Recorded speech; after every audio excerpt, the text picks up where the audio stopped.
प्रिय बाळा, बाळा म्हणजे होणाऱ्या बाळासाठी हा आवाज आहे. बाळासाठी नाही बरं का, हा आवाज आहे नवीन जन्म घेणाऱ्या आईसाठी. हा आवाज आहे एका बाईसाठी, एका ताईसाठी, एका स्त्रीसाठी आणि प्रत्येक बाईसाठी जी इथं उपस्थित आहे तिच्यासाठी.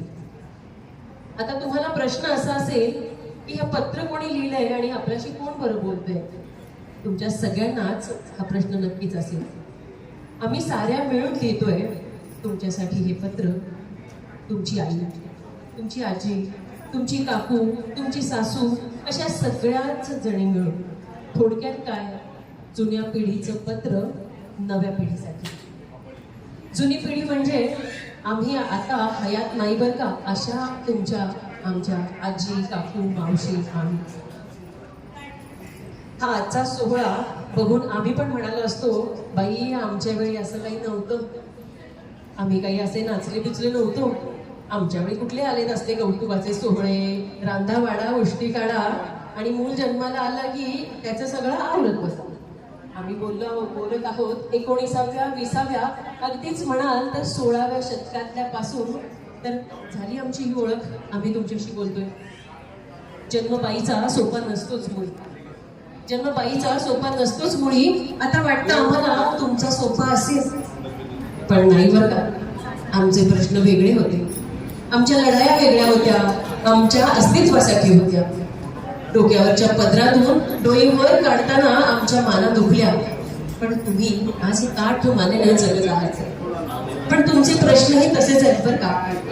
पण तरी सुद्धा आहार भरपूर आहे पण सकस नाहीये, स्वातंत्र्य आहे पण सुरक्षितता नाहीये, आरोग्यासाठी सोयी भरपूर आहेत पण तुम्हाला आरोग्य सांभाळण्यासाठी वेळच कुठे आहे.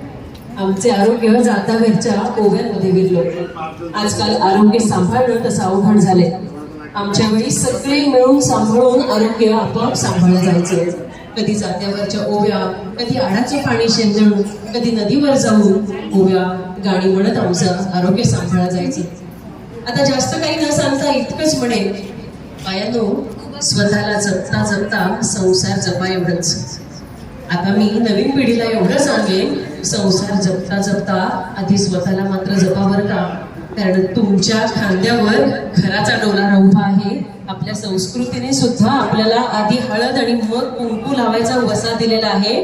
कारण अन्नपूर्णेच्या हाताने तुम्ही रांधणार आहात आणि आरोग्य जपण्याचा वसा तुमच्या हाती आहे. म्हणूनच आपल्या संस्कृतीने आधी हळदीचा टिक्का स्वतःला आणि मग देवाला सुद्धा लावायचा वारसा आपल्याला दिलेला आहे. त्यामुळे इथे स्वार्थीपणा मुळीच विचार करू नका. कोणी काहीही म्हणो, आधी स्वतःचं आरोग्य जपा, तर तुम्ही घरातल्या सगळ्यांचं आरोग्य जपू शकता.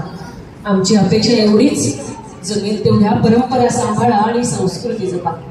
जाता जाता एवढंच म्हणेन की बाळांनो, आम्हाला आठवणीत नाही ठेवलं तरी चालेल, आम्हाला आठवणीत नाही ठेवलं तरी चालेल, पण पुढच्या पिढीला मात्र माणसं जपायला आणि नाती जपायला शिकवा.